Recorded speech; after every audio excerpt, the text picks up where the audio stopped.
Here's an odd thing we rarely talk about. We're the only animal on the planet that needs money to exist.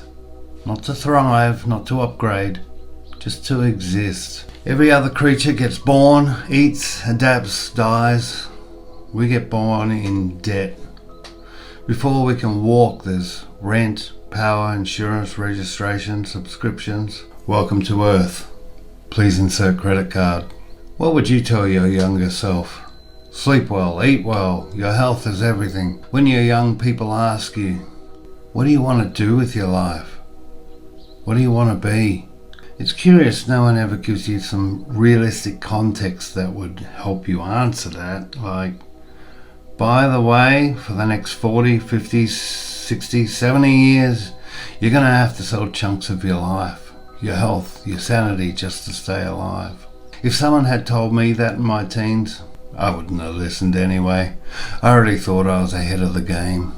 Music, art, escape velocity. I wasn't going to die by just existing. I was going to make it, whatever that meant. There's a fork in the journey. During adolescence, the most tumultuous part of your growth. And you make a decision, consciously or not. One path is clear, stable, socially rewarded. You learn the rules, you fit in, you don't ask too many questions, you trade curiosity for certainty. You become useful, dependable, employable. Some of those people sleep really well. They don't lie awake at night wondering if they wasted their potential. They don't stare at the ceiling interrogating every choice they've made. They don't feel haunted by a sense that they were meant for something else. They wake up, they do their job, they come home. They live inside the structure, and that's okay. Sometimes I truly envy them. More than I envy money or success, more than I envy people with boats and houses and followers. $1 million wouldn't fix what I have. A quieter mind might. I envy the peace of not needing more meaning. Then there's the other path. It doesn't announce itself, it just itches. Curiosity, restlessness, that low-grade sense that if you don't at least try something, you'll rot from the inside out. You ask questions that don't help your resume, you chase things that don't make sense on paper, you fail. You almost succeed, and you fail again. You look irresponsible, naive to the rest, and you don't arrive, but you're awake. You aim higher, you want out.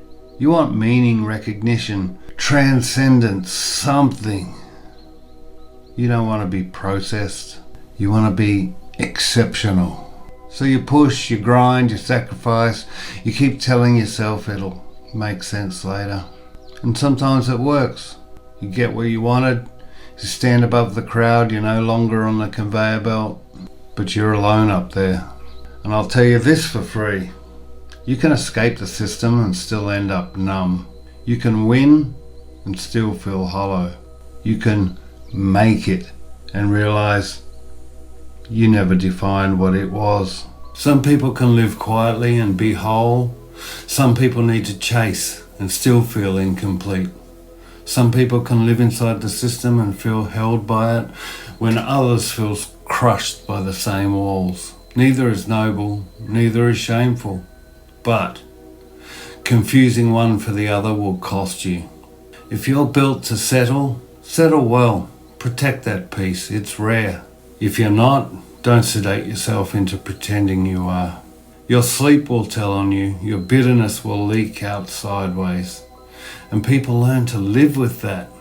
They call it normal, they stretch it out, massage it, numb it, distract from it.